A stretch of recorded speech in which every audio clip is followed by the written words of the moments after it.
Well, I think we should go ahead and get started. Even though we don't have quite all the people here yet, I think we'll go ahead. Thanks to everyone for being here. Thanks especially to our panelists, Julianne, Siqiñiq, John Manthei, and Susan Campbell. We really appreciate you offering this. And I think Siqiñiq is going to start us off. Yeah? Yeah. Yes. Hello, everyone. Tagalog, that's welcome in my language. My name is Siqiñiq. I'm Inupiaq, and I wanted to open this with an acknowledgement that we are on, I'm calling from the unceded territory of the Lower Tenanatane Peoples land, also known as Fairbanks.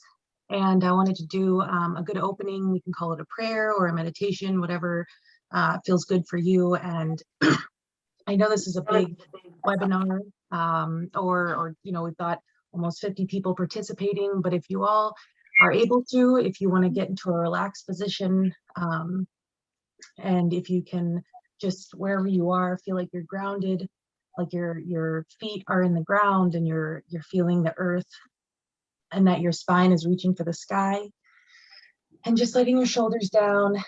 And if you want to close your eyes, you can, or keep them open, whatever you're comfortable with.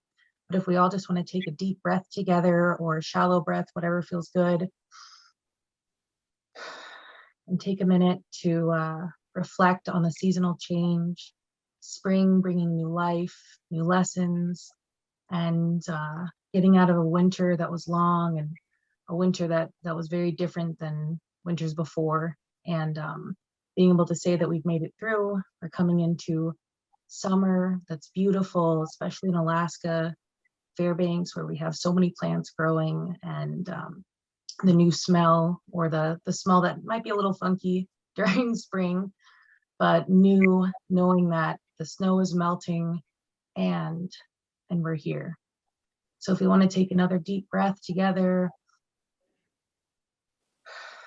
and just feel the gratitude for being right where we are, where we're supposed to be.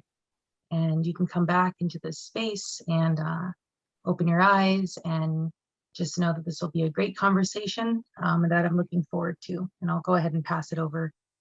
Thank you. And sorry for using my phone. I usually like to use my laptop. My computer was having some technical difficulties, so bear with my finger constantly going. Thanks.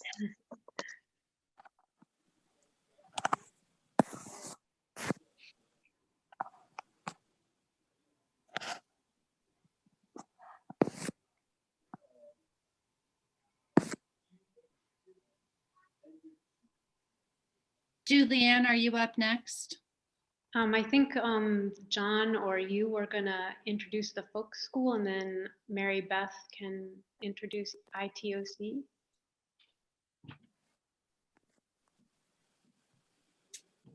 Carrie, are you going to talk about folk school? Could you? Yes. Yes, I am going to, sorry, I'm messing with the spotlight a little bit.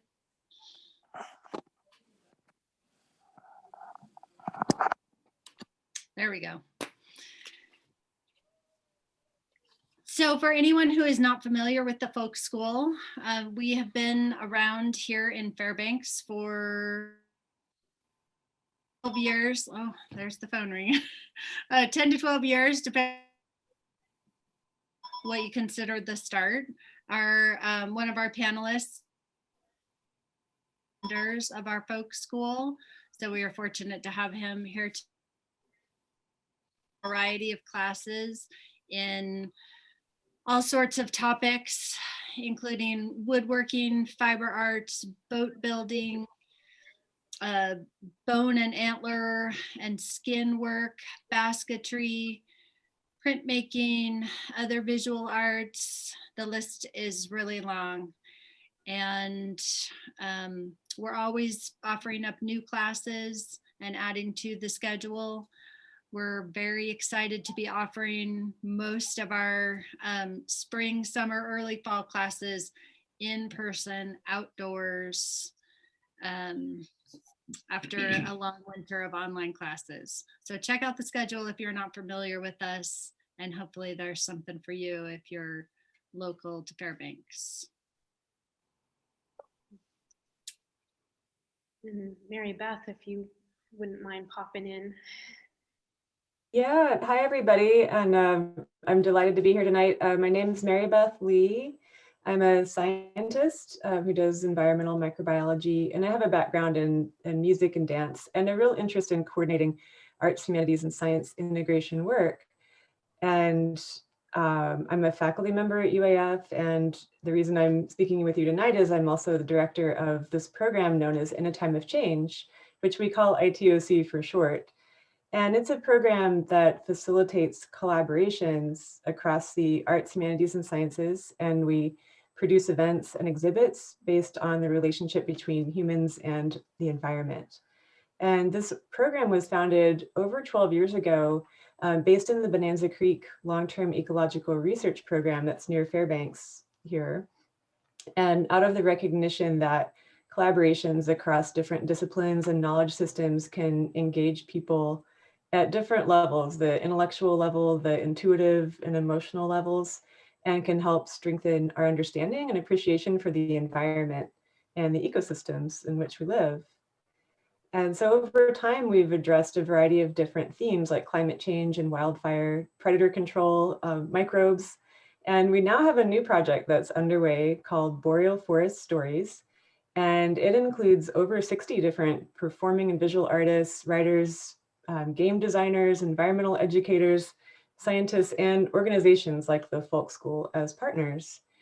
And for this program, we've been hosting several presentations a month about things like narrative and storytelling, boreal forest ecology, and also perspectives on environmental stewardship.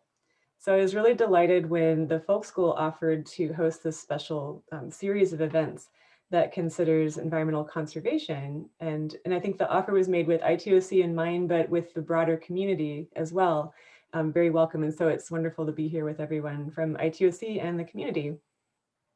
And the idea that I think was first born was this idea that Aldo Leopold, we might talk about him and his chairs that he designed to encourage connection with nature. And then it was exciting to see how the idea expanded and became a broader thoughtful of conversation and I'd say critical evaluation of Leopoldian conservationism. So I'm really excited that we have this stellar panel tonight who bring diverse perspectives and culture and knowledge systems together, but all with this shared focus on our connection to the land and to each other. So thank you all so much for offering this panel tonight. Thank you.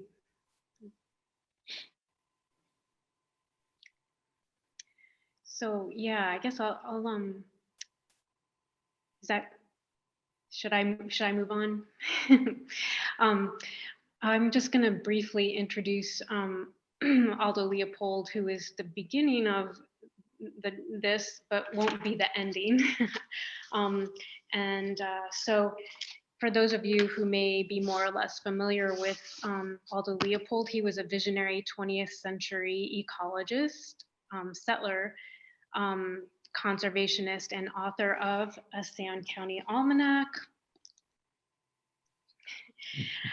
which has sold millions of copies and translated into 14 other languages. So it's had some influence in the world.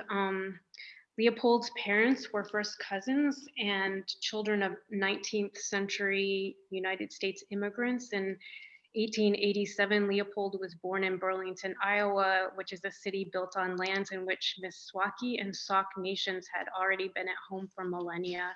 And US forces had forcefully and genocidally appropriated those places barely a generation before Leopold's own forebears arrived. In 1909, well, right before that, he went away to Lawrenceville School in New Jersey and then Yale Forest School and was one of the first graduates from there in 1909. And then he set off with his career as a forest and later game management for the United States Forest Service in what would become taken by the US as territories of Arizona and become states of Arizona and New Mexico. Those are the countries, these lands of dozens of other First Nations, including tribes of Navajo, Apache, and many Pueblos, each with their own history, including of more violent removals. And also, I'll later talk more about this, but Laurette Savoy's book Trace, which memory, history, race, and the American landscape brought to my attention that nearby where Leopold was working in the forest were children and grandchildren of African slaves, the Buffalo Soldiers, and nurses at Fort Huachaca.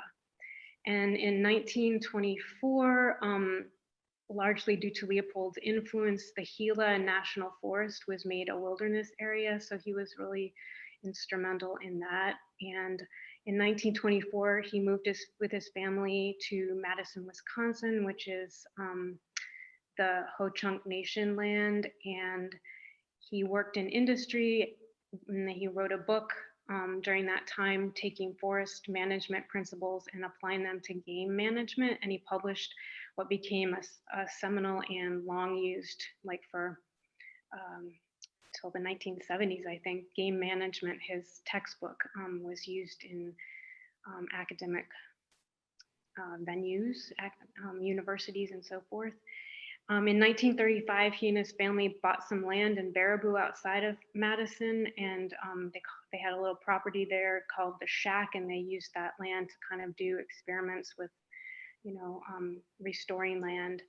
And he died on April 21, 1948, of a heart attack while he was fighting a neighbor's brush fire. And his book, A Sand County Almanac, was published posthumously in 1949. And he's probably most well known for his land ethic, which is summarized as a thing is right when it tends to preserve the integrity, stability, and beauty of the biotic community. And that pointed the way to land health, which is the subject that I have worked a lot on. His idea of that, which was a vision of people and the rest of nature working well together. And his book has 3 parts. One is little stories or essays about mostly him and his family, to some degree, doing observations and restoration at the Shack. The second part of the book is about being out of step with a conservation focus. And the third is kind of upshot and more philosophical about what settler-colonial conservationists might do. So that's just a little introduction. And I think that Susan and John were going to talk about the benches that many of you are going to be building together that are based on a pattern that Leopold designed. Well, I think that Susan may have told me about the Leopold chair originally, and that's kind of how this whole thing got started. Susan was helping me teach a kids program, and we were looking for great projects to engage the kids. And I think Susan introduced me to the Leopold chair. And so we built those in class, and we always assigned some little research project for them to do. So they'd learn a little bit about what he was all about or what he was thinking about. And it was quite successful. And even one year we invited Julianne to join us, and she shared her thoughts. And then parents were asking, well, how come we can't build these chairs? And so this year we decided we would offer this class to adults. And then I suggested, well, we have this little conference.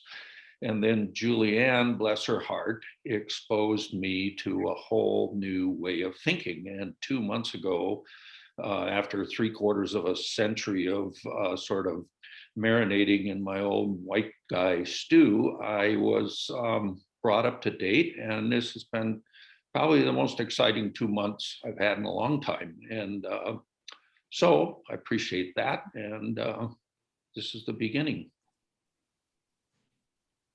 Did I get it right, Susan? You did. Well, I can't exactly remember if I brought the Leopold chair to you or how that, but anyway, we did that. And I'm going to show you, I have a chair right here that it was really fun to work with John Folk School. And when I did that with the kids, they made this chair right here. It's in my house. And they used a wood burning tool and wood burned my name in the back, but there's a Leopold chair for you. And that's what we're going to make on Saturday and Sunday with those of you in the class at the folk school. But it was really wonderful to do that with the kids and to share some things about Leopold and to listen to their reflections. And they learned a lot of great skills building the chair. So my introduction to making one came, just like John said, with the kids. And now I have one right here in my living room. So it's great. And it's great to share this. And like John, I have come to new perspectives and insights through Julianne and Siqiñiq. And so it's great to bring this conversation about Aldo Leopold. We'll talk a little bit about how we each came to him, and then talk about new ways of turning our chair. You know, we sit in our chairs inside or outside and look in one direction. And I love the metaphor of a chair that can be turned in another place or look in a new direction and see something in a new way. So that's what this conversation is beginning for us. And like John, much of this was new to me in the past couple months. And isn't it exciting in our life to learn new things and delve deeper? So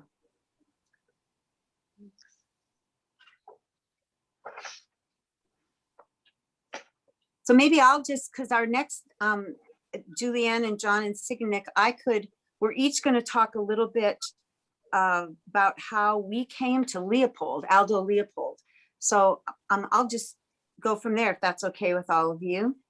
That's great. Okay. I came to Aldo Leopold, or was introduced to him 47 years ago. And I still have my copy of Sand County Almanac. You know, if you can see the covers coming off, and it's been taped many times and glued. And inside there's lots of places that have been underlined and written and circled. I bought this book for, it says at the top, 95 cents in 1974. I was a freshman at Northland College in northern Wisconsin. And growing up in Wisconsin, I grew up in various towns with my family and was enamored by geese flying over and the ducks we would go see. And I was always really drawn to nature. And when I left for college, when I was 18, I was really interested in finding a way to spend more time in the natural world. And when I got to college and took an environmental ed class, and we read this book, and I have reread it many times, and I come back to many things in it. And it was a pivotal book for me. Leopold's ideas about wilderness and people's connection to land. It wasn't something to be used. It was something to be, that we honored and were connected to, and to that wild animals had a place there, and they weren't there just for our use. They were there as part of the wilderness. And that was all new to me as a young woman. It was very powerful. And so those ideas and the conservation ethic and the fact that he had been part of starting the Wilderness Society back in, I think 1935. And I was just really drawn to that. And then there was the poetic language that he used to describe the world, that we see it, but he could describe the natural history and the science of things, but he did it to me in a way that really resonated because of his use of language. It brought me new perspectives, and it opened the world for me in a new way. And then, of course, I went on to read other environmental writers and nature writers, and spent more and more time in wilderness places, and then ended up in Alaska. I'm going to read something to you from Sand County Almanac, a part of one of his essays that every year when I read it, it gives me goosebumps. And I remember the first time I read it 47 years ago. And it's interesting, these things that pass through our life that have a connection and then remain. So this is from his essay, March, The Geese Return. And Our geese here in Alaska return in April, but in Wisconsin, it would be March. So I'm going to read the first paragraph and the last paragraph of this essay to give you a taste of Leopold and his writing, and something that, as I said, resonates for me. March, the geese return. One swallow does not make a summer, but one skein of geese cleaving the murk of a March thaw is the spring. A cardinal whistling spring to a thaw, but later finding himself mistaken, can retrieve his error by resuming his winter silence. A chipmunk emerging for a sunbath, but finding a blizzard, has only to go back to bed. But a migrating goose staking 200 miles of black night on the chance of finding a hole in the lake has no easy chance for retreat. His arrival carries the conviction of a prophet who has burned his bridges. A March morning is only as drab as he who walks in it without a glance skyward or ear cocked for geese. I once knew an educated lady banded by Pi Beta Kappa who told me that she had never heard or seen the geese that twice a year proclaim the revolving seasons to her well-insulated roof. Is education possibly a process of trading awareness for things of lesser worth? Is it an irony of history that the great powers should have discovered the unity of nations at Cairo in 1943? The geese of the world have had that notion for a longer time, and each March they stake their lives on its essential truth. In the beginning, there was only the unity of the ice sheet. Then followed the unity of the March thaw and the northward Hijira of the international geese. Every March since the Pleistocene, geese have honked unity from China Sea to Siberian steppe, from Euphrates to the Volga, from Nile to Murmansk, from Lincolnshire to Spitzenbergen. Every March since the Pleistocene, geese have honked unity from Currituck to Labrador, Matamuskeek to Ungava, Horseshoe Lake to Hudson Bay, Avery Island to Baffin, Panhandle to McKinsey, Sacramento to Yukon. By this international commerce of geese, the waste corn of Illinois is carried through the clouds to the Arctic tundra, there to combine with the waste sunlight of a nightless June to grow goslings for all the lands between. And in this annual barter of food for light and winter warmth for summer solitude, the whole continent receives as net profit a wild poem dropped from the murky skies of March upon the muds of March. So for those of us here in Alaska, that I read that every spring when the geese return. And I'm thankful for my beginning look into wilderness through the writing of Aldo Leopold. And I am also grateful for what I am learning now in this new age. But so that was my first beginning to this. So thank you.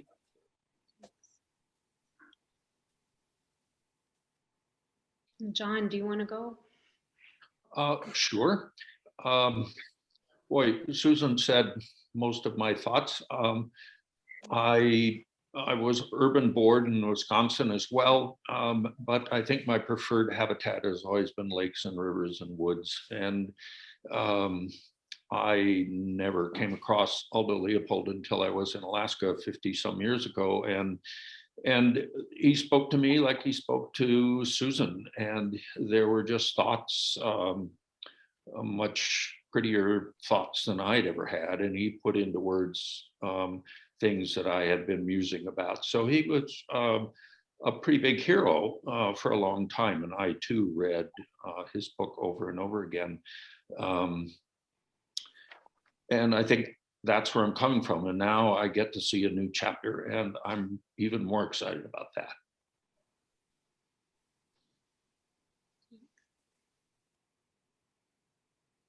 Siqiñiq, do you want me to go or do you want to go? I can go if you'd like. I'll go ahead and do a traditional introduction. Uvanga Siqiñiq Maupin Utkiagavigmi, Akaga Harriet Maupin, Apaga Raymond Maupin, Akaluga Lina Kahakbuk Simmons, Apaga si Abe Simmons Jr. Pausina, Savaktunga Director Sovereign Inupiat for Living Arctic, Paniga Inukayaklu Ukpik. So I did a traditional introduction in Inupatun. I'm Inupiaq from the Arctic Slope. My family is from Nuiqsut and Utqiagavik. I was born in Utqiagavik and raised in Fairbanks in Anchorage. And I work as a director of Sovereign Inupiat for Living Arctic, SILA for short. And I have two kids, Ukpik and Inukayuk, and also known as Willow and Sage. And I'm really happy to be here. My background and way I got here is a little bit different. And the way that I was introduced to what we call conservation was kind of a different space, because growing up, and actually I wanted to introduce the term Sila. Sila translated literally means weather. And many times when people look up our language in a book, in a dictionary, that's what they'd see. But for someone that has knowledge passed down to them through the generations, we know that Sila, that means everything around us that controls the weather, that controls connecting our Inua, our spirits, to everything. And Sila Inuam is a belief that we're connected to the plants, the trees, the water, the rocks, the crystals are all alive. And we're all equal with those. That's an Inuit tradition or belief traditionally. And Sila works towards creating that relationship again by mending it, by bringing out those who have not been able to speak before, or who have been speaking and fighting this fight for a long time to have the land be healthy, to have that relationship, that haven't been able to have their voice heard. And when I heard about conservation, as a teenager, I've always been connected strongly with the land, although I went through a lot to get there growing up in the city, going to what you would call, I guess, an inner city school in Anchorage, where we had a lot of other distractions than nature, and that wasn't exactly around us all the time. But I always had a strong pull. But when I tried to get in some of the spaces that I had seen traditionally for environmentalists or conservationists, no one looked like me necessarily. No one really talked like me or had the background. And I didn't feel like I belonged in those spaces, whether that was perceived or what people were, the energy that was being given off. But I ran into an organization that was Indigenous led, but it was all about saving the land, not saving the land, but restoring that relationship, bringing that Indigenous perspective forward. And that's how Sila came, because Inupiaq people unfortunately landed on the largest oil field in North America. And that has really steered the direction of our relationship to the land, as it's become a kind of a commodity. And our traditional beliefs that many of our elders have show us the relationship that we've always had, 12,000 years plus of being on the land that's barely looked like it was lived on, compared to 300 years that now has irreversible damages or scars. So that's kind of the introduction into how I got into this webinar, and I hadn't heard about Leopold before this, and I have a lot of thoughts, and I also appreciate everything that the folk school does and just having this discussion. So thank you. Thank you, Siqiñiq. Thanks everyone for being here, and John and Susan and Carrie for inviting me and for allowing this to take a bit of its own life. I came to Leopold in graduate school, so and have studied him for quite a few years. First of all, let me back up. Julianne Warren and I've only lived here for 7 years, and my ancestors came from mostly the North Sea area and settled and colonized in between the 1700s and the 20th century. Yeah, so, and I studied wildlife ecology actually, and that's what brought me into the realm of Leopold.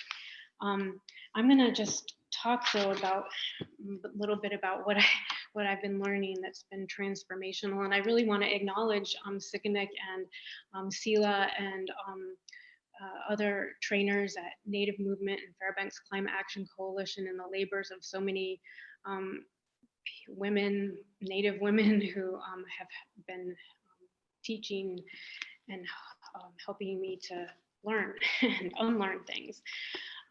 So I'm gonna start with just 3 sentences from a Sand County Almanac that remain dear to me. One sentence is from "If I Were the Wind." It is warm behind the driftwood now. It's when the geese leave. It is warm behind the driftwood now, for the wind has gone with the geese. So would I if I were the wind, which I love because it was Nina Leopold, Aldo's eldest daughter's favorite, and she is very dear to me. I want to honor her. Another sentence that I love is from the last section of a Sand County Almanac, the Land Pyramid. We can be ethical only in relation to something we can see, feel, understand, love, or otherwise have faith in. He uses the word love. And again, in the introduction, when we see land as a community to which we belong, we may begin to use it with love and respect.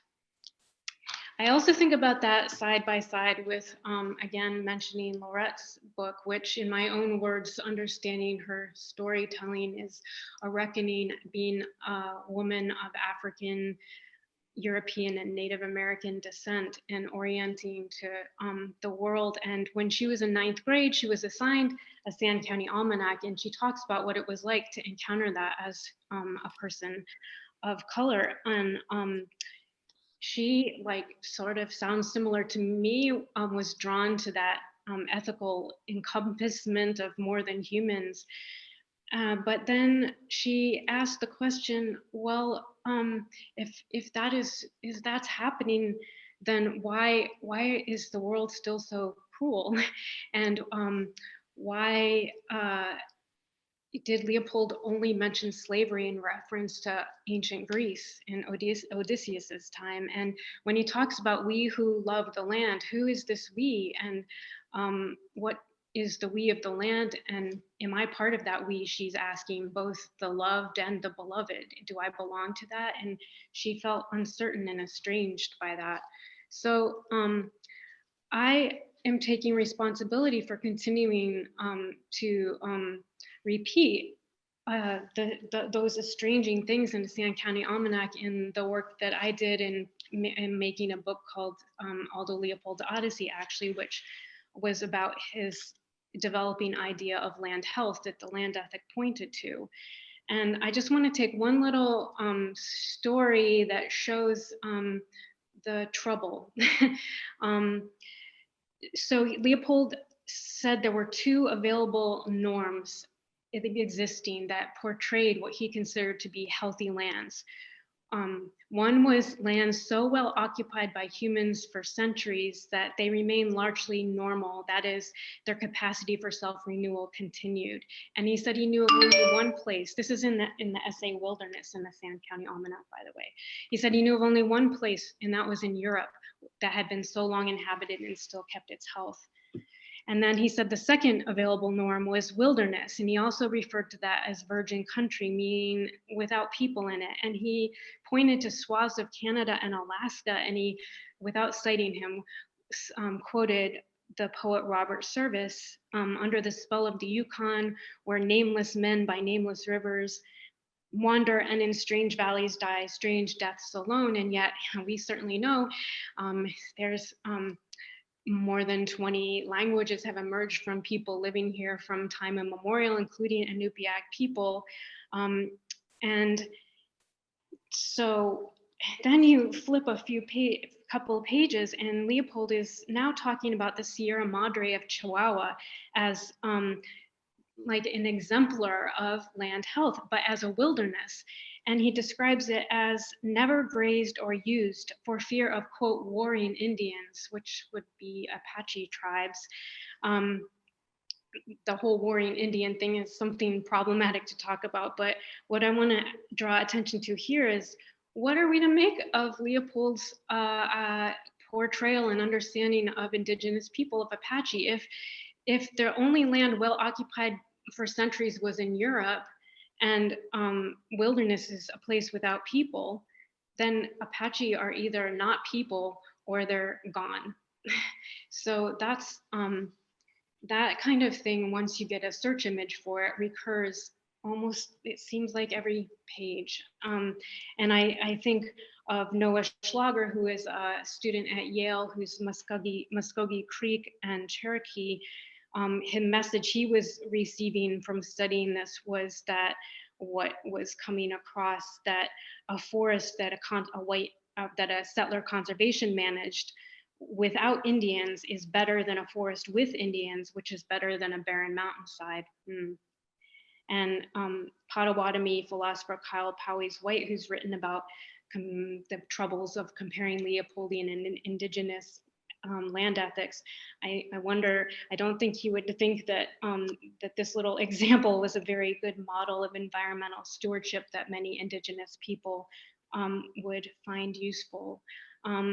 Molly of Denali, which you might have seen, conveys and wants to elevate Alaska Native values, one of those showing respect to others. Who are those others?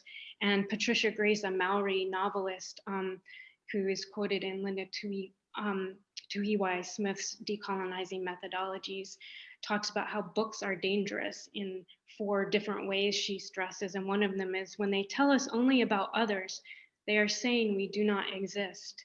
So, I mean, in that sense, the Sand County Almanac is dangerous. The book that I wrote is dangerous. And coming back again to Laurette, she also notes that in Prairie Birthday, a Leopold essay, he's well aware of what happens when you erase a plant. He's very worried that people mowed down silphium plants, and because they don't see it, they can't love it, let alone extend ethics to it. And he makes a stretch to talk about Chinese people if you wouldn't know them, but he doesn't give them the same consideration. And Laurette asks, why not love things Chinese? Why not love people Chinese? Why not love people who are African descent or Inupiaq or Gwich'in? So these are some of the troubling things that I'm reckoning with and hoping to share in with you all.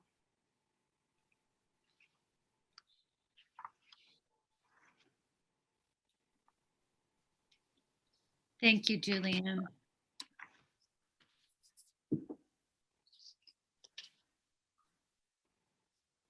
Thank you, Julianne. And I'm wondering, are we going into the next section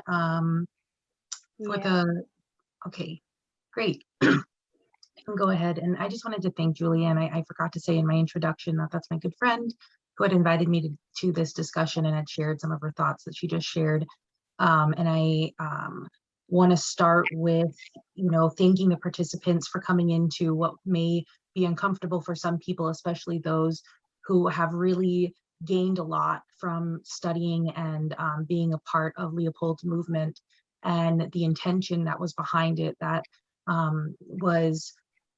had a lot of good things happen, and some of the impact and harms that it could have in other authors or conservation leaders in the past that have caused issues or harm in Indigenous communities and communities throughout the times. So going into our group discussion, kind of having an introduction about the complications with the heroes and the demonizing figures in our society. And I wanted to take a little bit of a experience from my own personal studies and what I came upon. And I'm not sure if people are familiar with the author Duncan Pride. That is I guess, adventurer, or went on explorations in Alaska.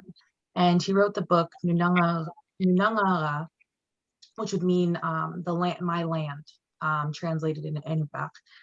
It doesn't translate it here, but that's what it would be. And it has on the top of this book the story of a savage, sensual, fast vanishing way of life and the extraordinary young adventurer who experienced it all. Now, I found this in a used bookstore in Juneau. I was down for a conference and we had been invited to be on a panel, Indigenous Women in Research, and we were speaking to young people in high school and middle school, especially targeting young Indigenous women that were interested in research or thought, that maybe they might be. And so we talked to entire classes, and it was a big conference. And so in the main part of Juneau, and this is, as a lot of you may know, a hard place to access. It's $1,000 or thousands of dollars to fly down there, get hotels to go to our capital. But this is where we have the change makers, where we have decision makers coming. And in there was this book in a used bookstore being sold. It was under Alaskan bios and memoirs. And in the back, I won't repeat it on here, but it talks about the Inupiaq people and the way that we would live in relationship with each other. And it's put in a bad light. And the reason I don't want to say it is it's not very nice. But in this, it talks about the land and how it's barren, how it hasn't really been lived on because these people, referring to my people, don't have a relationship with it. Now, for me, 5 years ago, I didn't have the understandings I have today. I didn't have the self-confidence or the self-awareness to know that my ancestors, my people have been caretaking the land for a long time. What we had ingrained in us was, at least as an Inupiaq person, part of the, Shareholder Settlement Act, was that we needed to make money for our people because we were poor, basically. And when I read this book, I had a lot of mixed feelings, and some of them were internalizing these thoughts, what I was reading here. And I thought about the high school students that would come in and read from an explorer that talks about us without us, and what they would think of themselves because of it.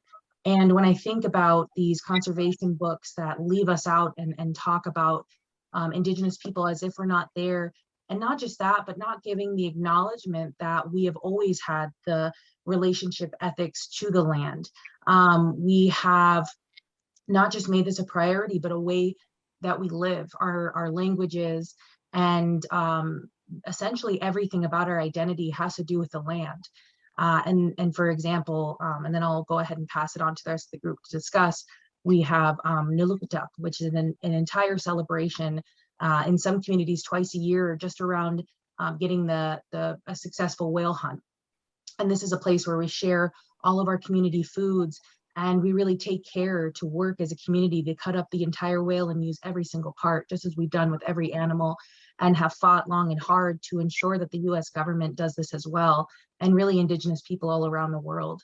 So with that said, discussing how Leopold has interacted and really made this legend, how do you all feel about that relationship, and how do we kind of lift up where we're going now, while taking the lessons learned from Leopold that have benefited us, and being able to go forward, not necessarily ignoring the issues, but talking about them. And I don't know if that was too much. Honestly, just answer whatever thoughts are coming to you. That was great.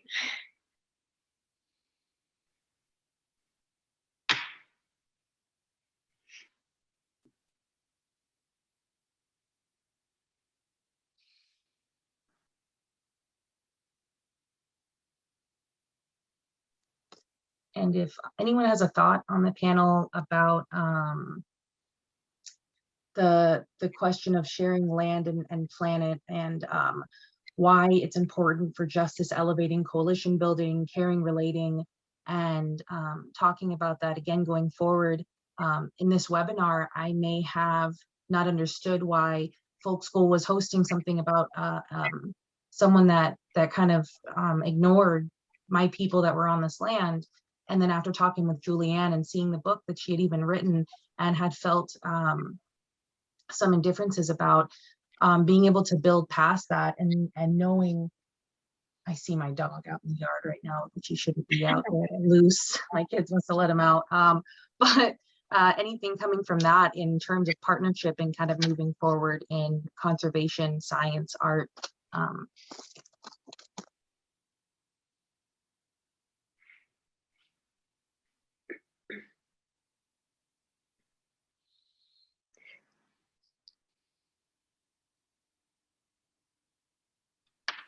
Siqiñiq, thank you. I'll just say something because I feel really grateful to have this opening to think about Leopold and other conservation writers in a new way. And I think Leopold in one of his essays talked about that we do things sometimes not out of intention, but just out of plain ignorance, just to not know. And it's like when I look back in my past with Leopold and other wilderness writers, that being drawn to their connection to land, and then to now have a wider view, or to have offered a wider view of how to look. Oh, look in this way, see how just the things you were saying. And I feel so grateful. It's like, oh, I didn't know. And then I want to just read. Like Julianne gave us a bibliography of some essays and articles and other things to read by Indigenous and people of color about their connection to land. And as a person growing up in the Midwest without those perspectives, to have those now at this point in my life, I feel like, thank you.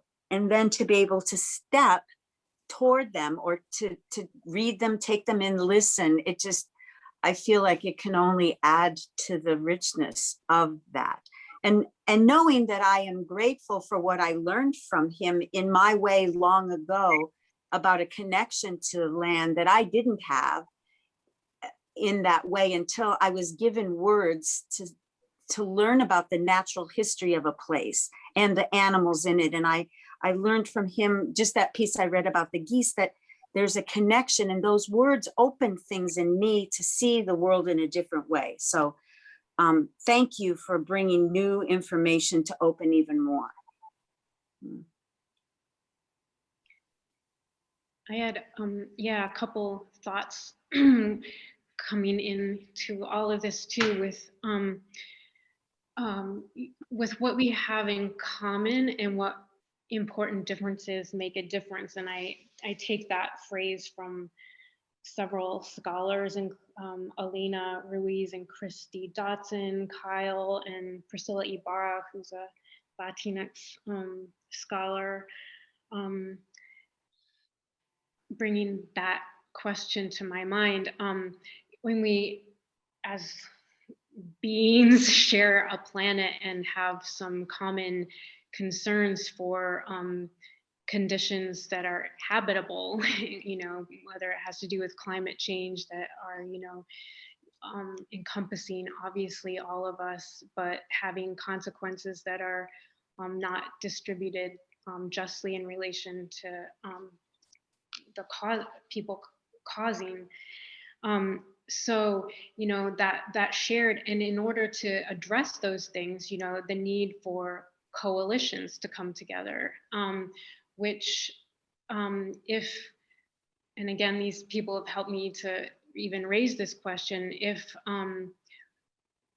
we don't draw attention to the important differences and respect them and try to orient to them, then it's likely we're going to step into gaps and the coalitions are very unstable if we don't pay attention to those important differences. So among those differences are these power differentials,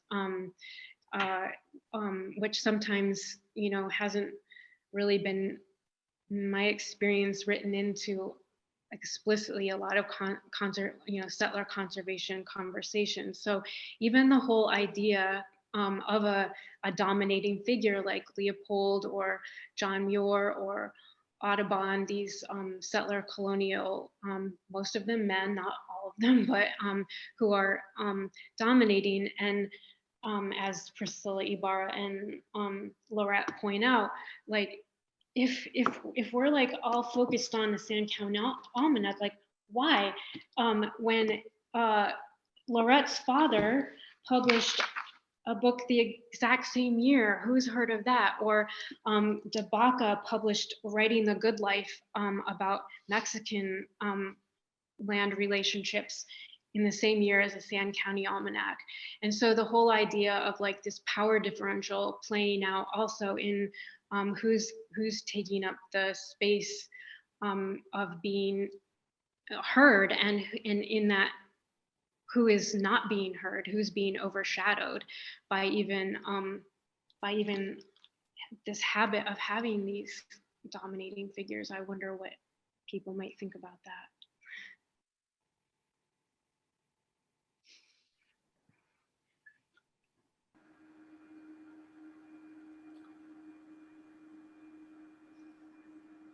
You've asked for comments or questions from what you called the panel, and I apologize that I'm a guest of a guest. I'm the spouse of an ITALK participant, and I'm here only because the best way that we can watch, and I was very interested in this because of Aldo Leopold, is on my equipment instead of hers. Is it appropriate for me to say anything or respond?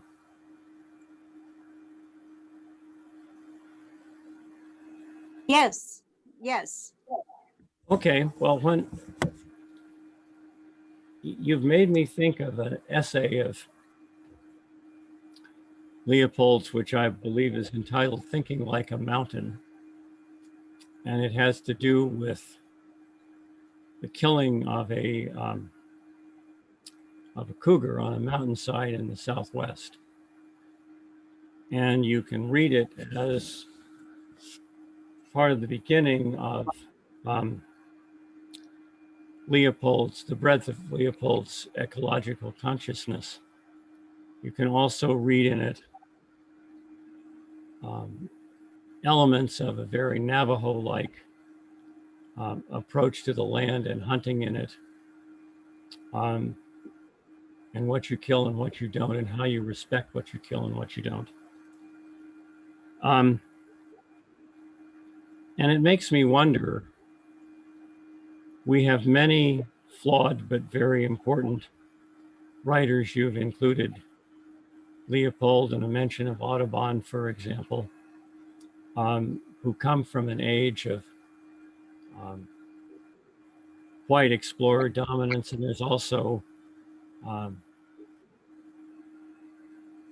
the cited illustration of a whole genre of really terrible work about exploring in Alaska that was terrible when it was written, and it wasn't written for any kind of scientific or academic purpose. I wonder, though, how in 2021 any of those historical flaws, whether they be in an awful genre of literature or the failings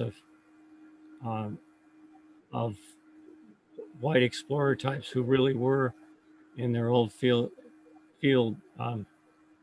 very insightful and important.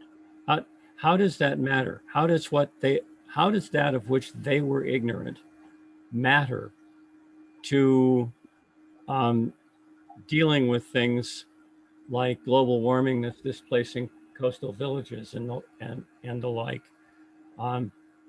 That's simply like trying to compare the Niels. To me, it's like trying to compare the Niels Bohr model of the atom, which still has very important validity, with contemporary quantum mechanics. We don't fault Niels Bohr for what he didn't discover. And granted, there's no racial or cultural implication to it, but we take what he did and we deal now with the physics of the 21st century and how pervasive its effect may be in a variety of sciences. So how is this now an important discovery to the challenges we face, whether it's in the North or any part of our very climate and culturally challenged world.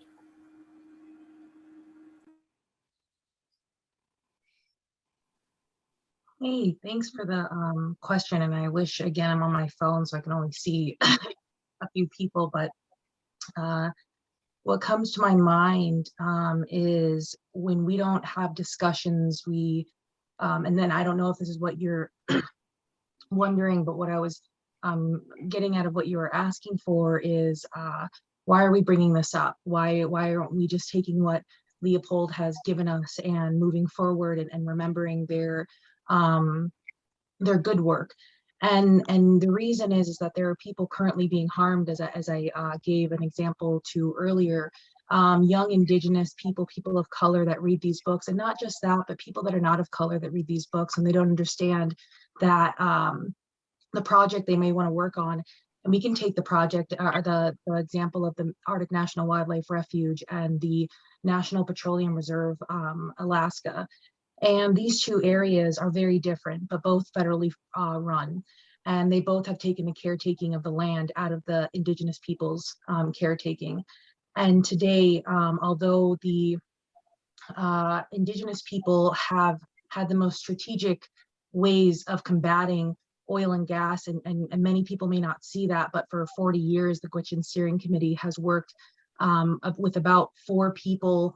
Right now, I think they have 3, and they have traveled to London, all around the world, advocating to protect the Arctic Refuge, gotten policy passed, but we don't see those faces typically in the spotlight. And not just, and when they're not recognized, those who want to enter conservation, those who want to enter this way, don't necessarily do it in an inclusive way, in an equitable way.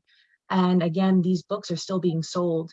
These books are still being found that are misrepresenting what the work that I've done, that my grandparents did in terms of the duck-in and such like that, which I think tells a bigger issue that has caused many people to not consider themselves scientists, because they don't think that they belong in those spaces. And I'm wondering what other people's feelings are on that. But that's kind of my feeling is just like we see in the US, that the US has done unspeakable harms to the Indigenous people, and we continue to teach children in history classes that harm wasn't done.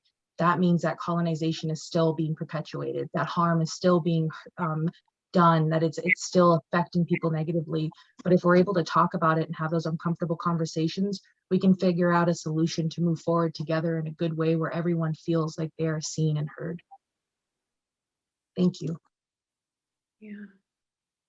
Yeah, those are the important differences that make a difference, right? Like looking at those and the things that are, I mean, not everyone reads a Sand County Almanac anymore, but people do still. And burying it makes it very difficult to refuse the things that are harmful. So making that salient is important. And also, like in the case of Leopold's work, like, I mean, wilderness is one of the biggest ideas, which was fundamental to his supposedly more radical idea of land health. But those things are baked into what is still happening, like Siqiñiq is talking about, that are still having consequences, that are still writing out people who don't look like me. I want to recommend another book here by Dina Helio Whitaker. She is of the Colville Confederated Tribes, and she also tells kind of a history of conservation from her Indigenous point of view, and really draws on how baked in things that Leopold or some of these other conservation heroes are still baked in, like Siqiñiq is talking about and living with. So it's not something that's just in the past, it's something still happening and really important to turn around and face it so we can do better. And, yeah, I'll just stop there.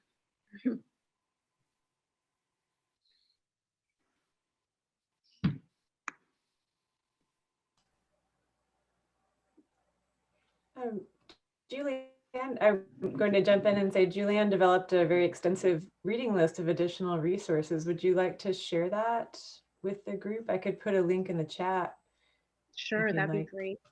Yeah. It's also got Siqiñiq's that Sovereign Inupiaq for a Living Arctic link there to check out that, her work.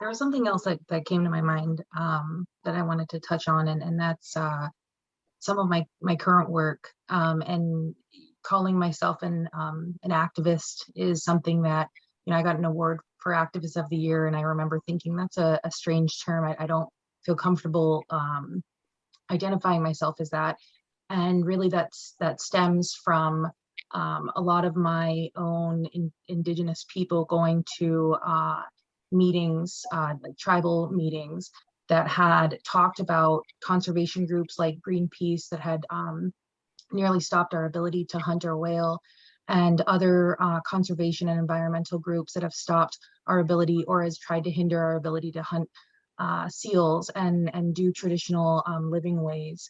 And when I look today at trying to come to my people and talk to them about land, about the Arctic National Wildlife Refuge specifically, and the NPRA, they don't feel that they're represented in those spaces well, and that they may be harming their people by joining conservation groups.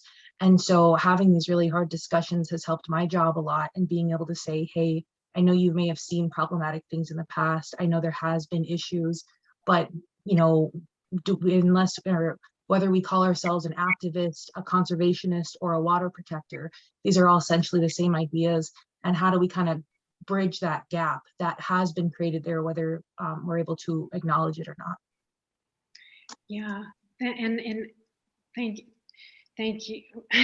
The matter of I just want to underscore the matter of justice. Like in terms of land being stolen and people being killed and forcibly removed, and that conservation has always, the settler conservation from the beginning of the United States has always been part of that. And I could give much more specific examples of Leopold himself participating and actually removing Apache early in his career from a 2,000 acre marsh, and saying nobody lives there who will care, and like making, we don't want just 20 wealthy industrialists to have it, but but we're ignoring the fact that we're like killing and forcing out Indigenous people, and that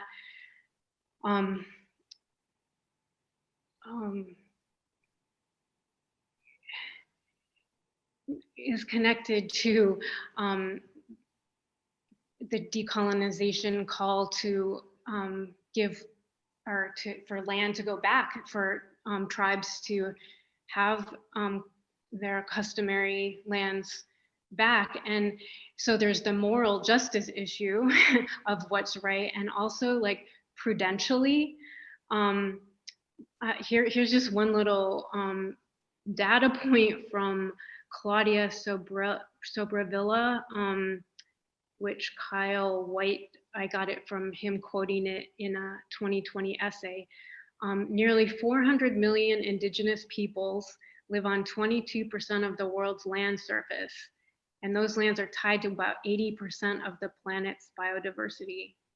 So also prudentially speaking, like, here on the one hand, we have the settler conservation kind of narrative that,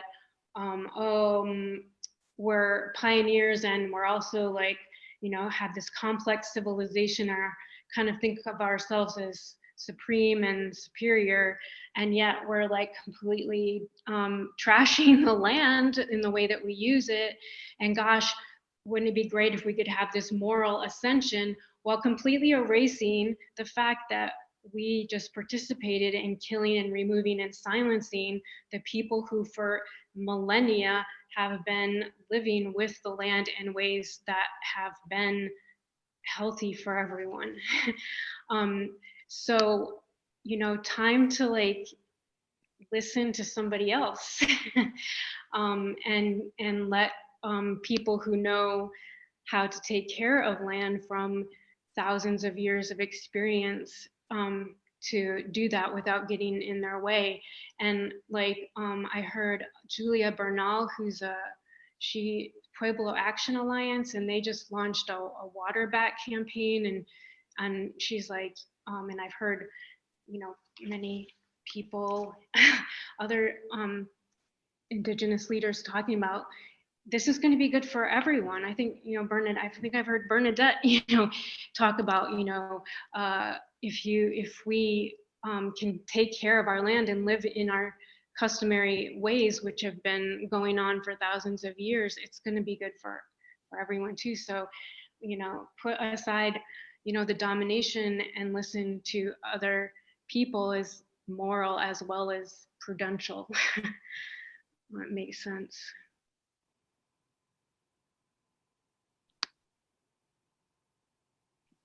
So I just want to say it's a little after 8 o'clock at this point, and I would, I think from a personal standpoint, as well as just thinking about kind of bringing the discussion around to some sort of closure, I think my question would be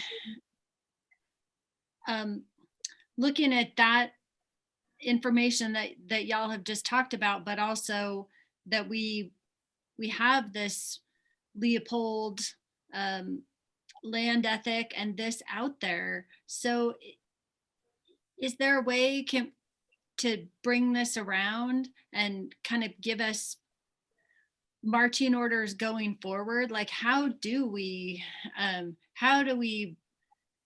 bring those two things together? If we're saying like having respecting what Leopold had to offer and that it really made a difference for a lot of people, but also recognizing everything that was not good about that whole time frame and the idea of colonization. But where's the meshing of those two? Like how do we take a modern look at what that history, like how do we take the history but also move forward?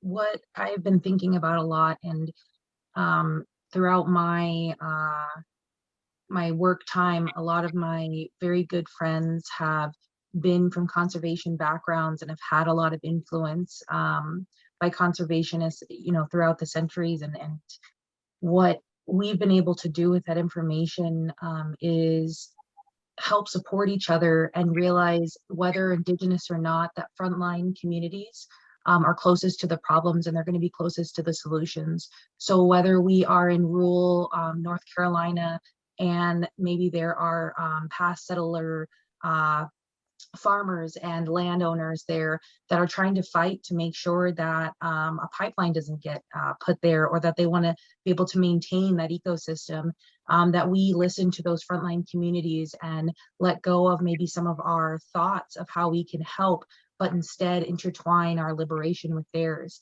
and know that if there is injustice anywhere, there is injustice everywhere. So if we, you know, in terms of the again, you know, the NPRA, there's big projects happening, and not just projects that come from a very land defense side, but you know, other efforts to bring awareness about the relationships, is uplifting those grassroots efforts and listening to the people, and then saying, hey, I have this information and this background and I really care about this issue. How can we work together? How can we support this which I've had to do many times in terms of my organization being asked to support things like the Pebble Mine or in the Tongass rainforest.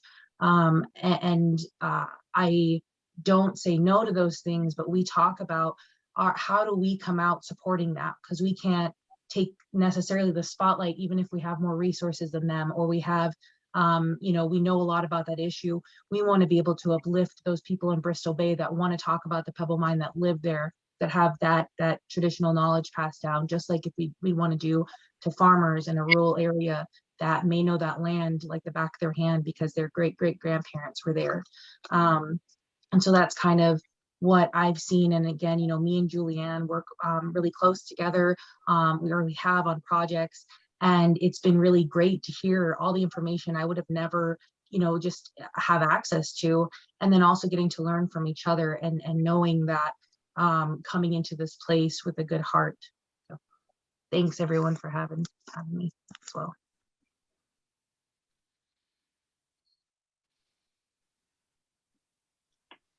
That seems like a good spot. Yeah, thank you. I think we have some extra time if our panelists do have a little bit longer, if we are willing to open up the floor to someone else from that's attending. If someone else has a comment or a specific question, go ahead and unmute and throw it out there.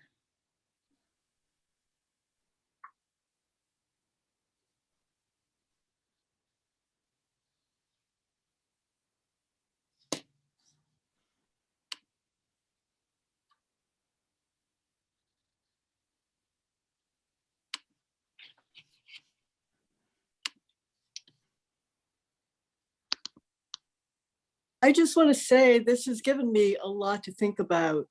It's really, and I think that that's happening a lot these days because so much of our traditional history has been, it's really narrow.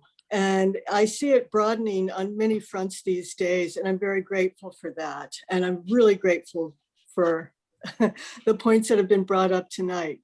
That's what I want to say. Yeah. Thanks, Pam. Yeah, it's really helpful. Mm-hmm.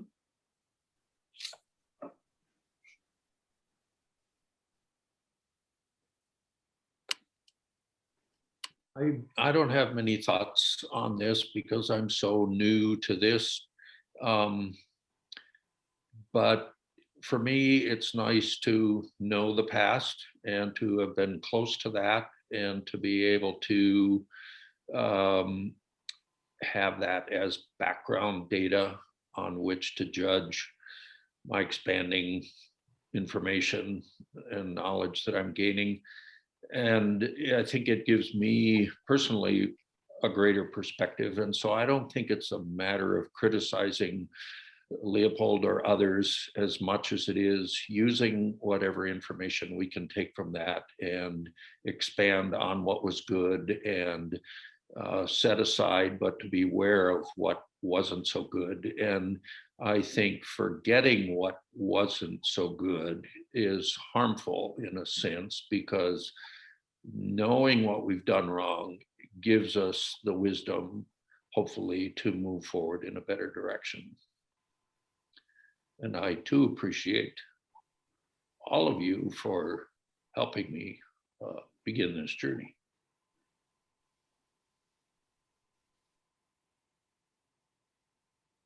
I'm so grateful for all of you.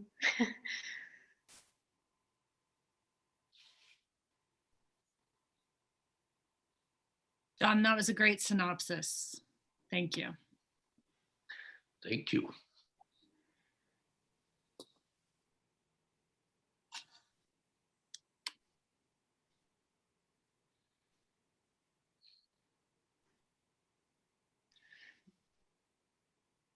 So when should we is there anything else?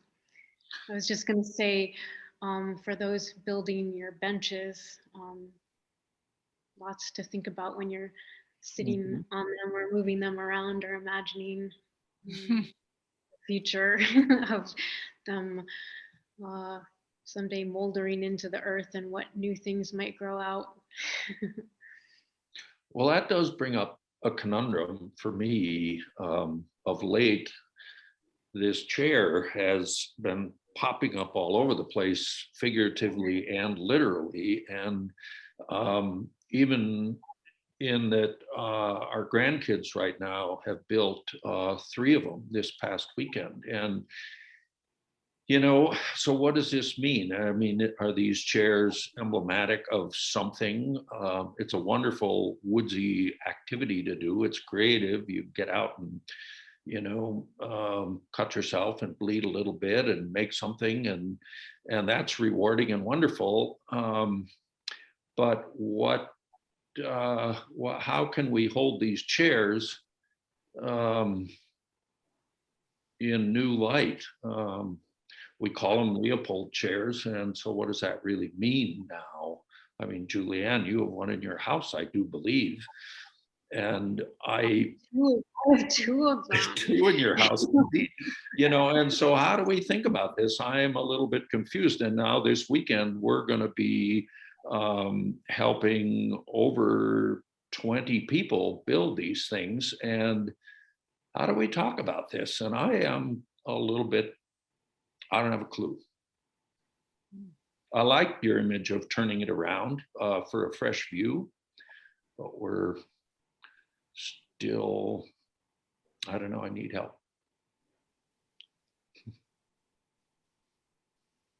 I just want to say that I would like to build one of these chairs now. It looks great and easy and sturdy, and I want to take classes at the folk school with my kids. I think that with anything, you know, that's possession wise, is it, you know, we may call it the Leopold chair, but what it represents is love that we have in this relationship to the earth, and being able to say that there was someone that really cared for the earth. And we have a new perspective that we're acknowledging that there are many people that cared for this earth. And you know, being able to, not in this or maybe in this instance, but in any of these instances where you say, oh, maybe this is not appropriate, instead of just not doing the project because maybe it's an awesome project, but talking to a local Indigenous person in that area or organization that some great organizations that have helped our Fireweed Coalition,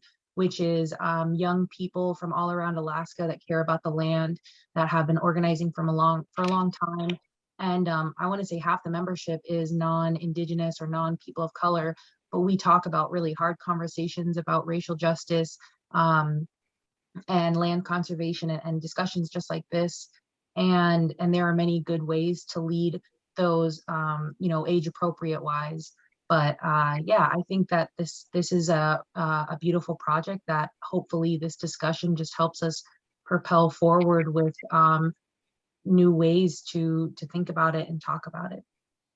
That's my thoughts on it. That's very helpful. Do you want to come build a chair this weekend? I'd like to come build a chair this weekend if you're offering the opportunity. I think Carrie could arrange that. Right. I'm almost positive of that, Carrie. Yeah, and you know, just again, thank you so much for having me here. I know this conversation is me tough and it's getting late, but I appreciate everyone that stood by and everyone on the panel that's helped me understand a lot of things as well, and learned a lot. Thank you, Siqiñiq. You have helped me over the years so many times, so many ways. I've learned from hearing you, watching you. And thank all of you. I thank all of you. And I'm going to do just what you suggested, Siqiñiq, like to sit in my chair or a new chair and to think about looking in new ways. And as I sit and reflect, that new ideas and new things are coming in to incorporate with what I've learned in the past and what I can see in a new space forward. So thank all of you. And thanks all of you for coming to sit here with us and be part of this in the thinking and wondering.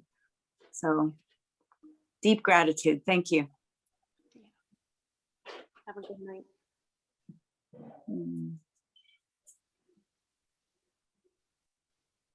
All right. Thanks to all. Have a good evening. Thank you, Carrie. Thank you all. Thank you.